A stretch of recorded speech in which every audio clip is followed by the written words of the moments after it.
In this video, you'll learn how to use ClickUp AI so you can get quick answers, draft content faster, and make better use of your workspace. We'll keep it simple and focus on the basic way to start using the AI right inside ClickUp.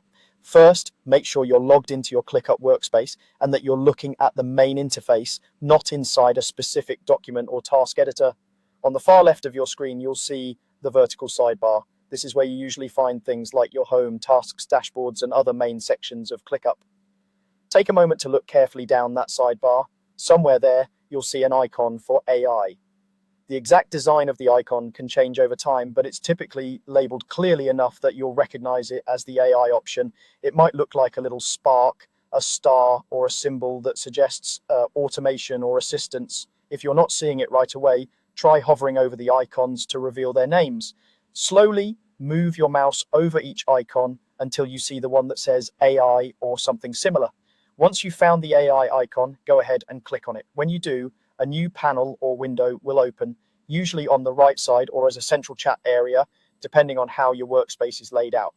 This is your main AI chat interface inside ClickUp. Think of it as your built-in assistant where you can type requests, ask questions, or generate content without leaving the app. After the AI chat window appears, you'll notice a text box at the bottom of that panel.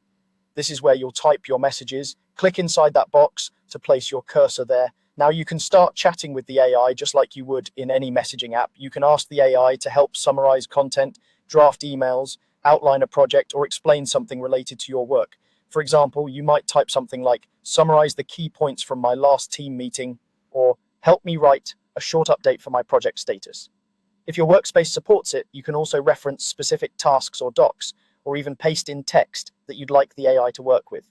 When you've typed your request, press enter or click the send button. The AI will process your message and respond in the chat window. Give it a moment to think, especially if your request is long or complex. Once the response appears, read it carefully and decide whether it matches what you need. If it's close but not quite right, you can refine your request. For instance, you might say, make that more concise, or change the tone to be more professional. You can continue the conversation in that same chat thread, building on what the AI has already provided. This is helpful when you're iterating on a draft or brainstorming ideas. When you're done, you can leave the AI chat open for later or close the panel and return to the rest of your ClickUp workspace. Whenever you need it again, just head back to the far left sidebar, click the AI icon, and pick up right where you left off.